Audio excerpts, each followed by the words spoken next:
Welcome to the deep dive. Today we're focusing on a distinct group within Japan, the post-baby boom generation. Basically those who entered the workforce after the economic bubble burst.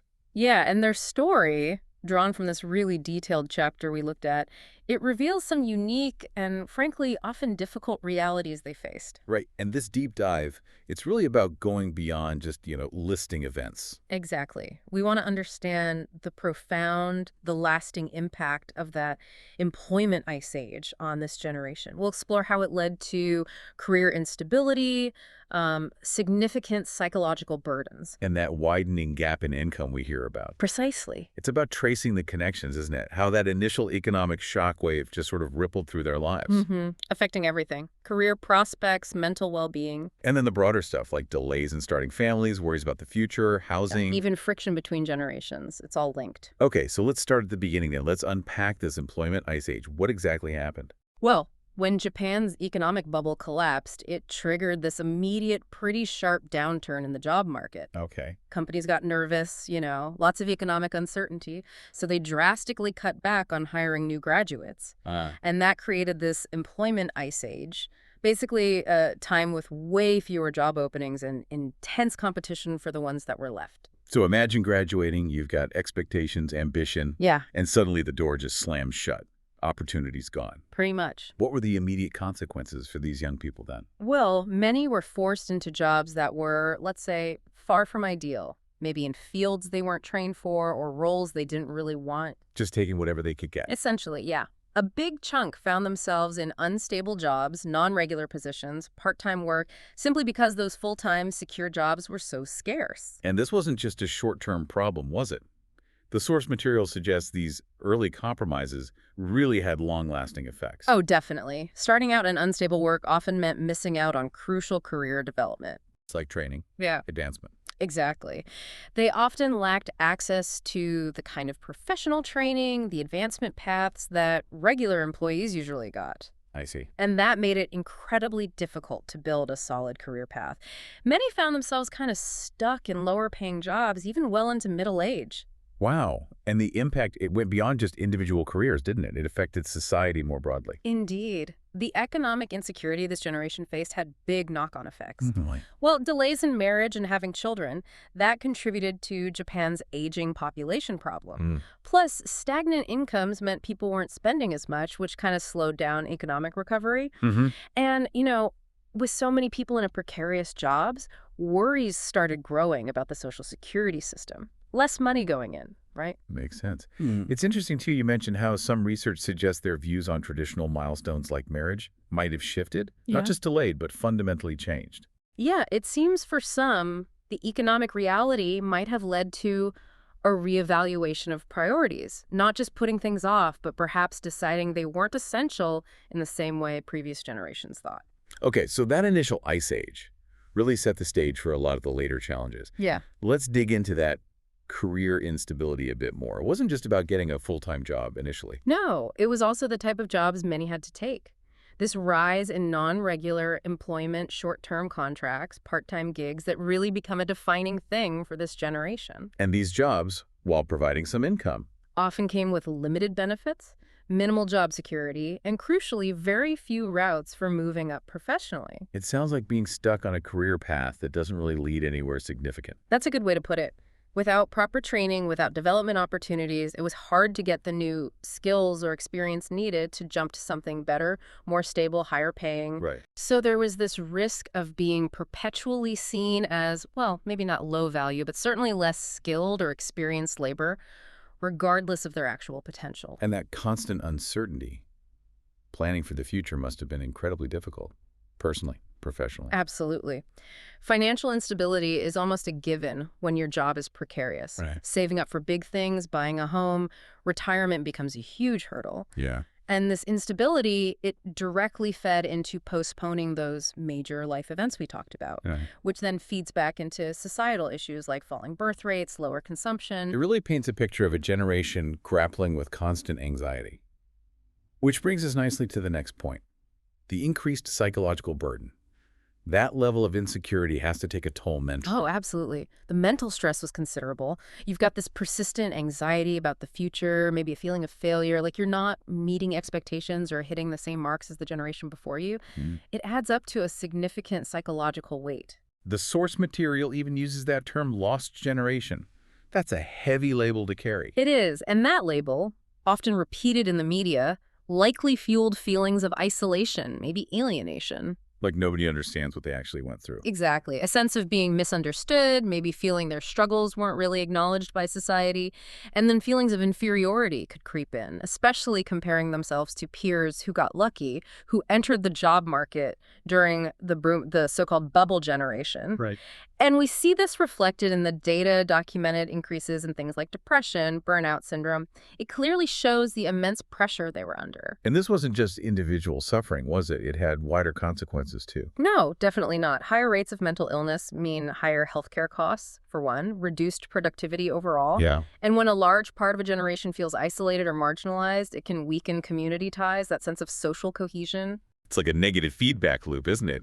Economic hardship causes psychological distress, which can then make it even harder to participate economically. Precisely. Okay, let's talk about how all this fed into widening income inequality. Well, being forced into those unstable, often low-wage jobs right at the start of their careers, that had a massive lasting impact on their earning potential. They just missed the boat on building income early on. In many cases, yes. They simply didn't get the same opportunity to build that kind of income trajectory that people in more secure, regular employment experience from the get-go. And the gap between those who did manage to get stable jobs and those in non-regular work grew quite large. Yes, the source material really emphasizes that growing income gap. Non-regular workers often lacked key benefits, and their wages tended to stagnate or grow very, very slowly. Which makes those big life decisions, buying a home, paying for kids' education, incredibly difficult. Exactly. It just entrenches those inequalities further. So it wasn't just starting lower. It was often a lack of opportunity to move up later. And this widening gap, it has serious consequences for society as a whole, doesn't it? Absolutely. Consumer spending stays sluggish when a big chunk of the population has limited disposable income. That holds back economic growth. Right. Plus, significant income inequality can lead to social division, maybe even unrest.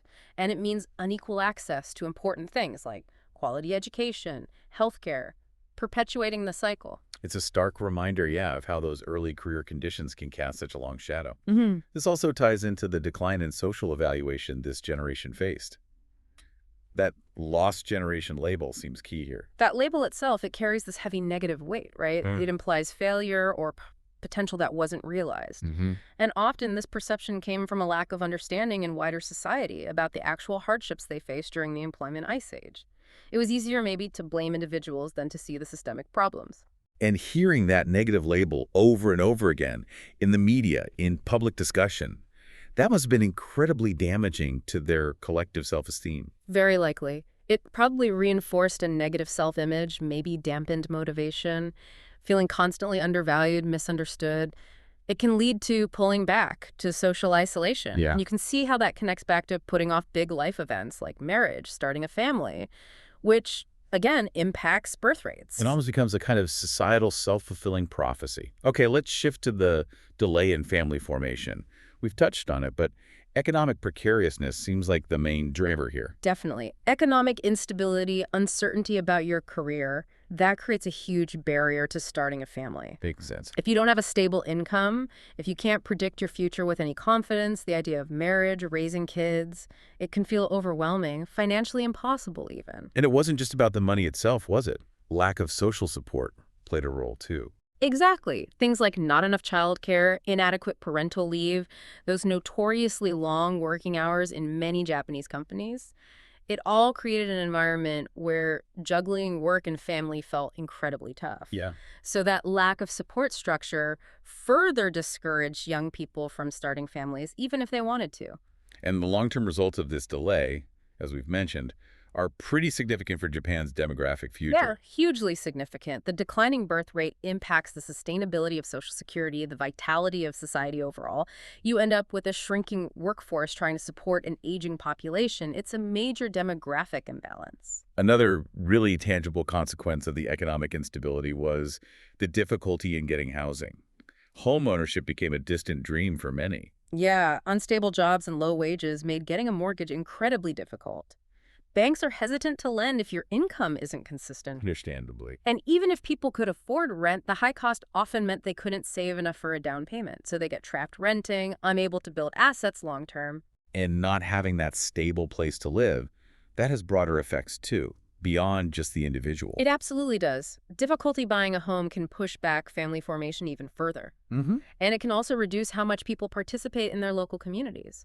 Owning a home often ties you more closely to a neighborhood, encourages deeper connections. Right. So as careers went on, or maybe didn't progress as hoped, trying to switch paths, change careers, that became another big hurdle for this generation. Yes, several factors made career changes really challenging. Such as? Well, first, the skills they gained in those initial, maybe less than ideal jobs might not have matched what newer industries or different career paths needed. A skills mismatch. Exactly.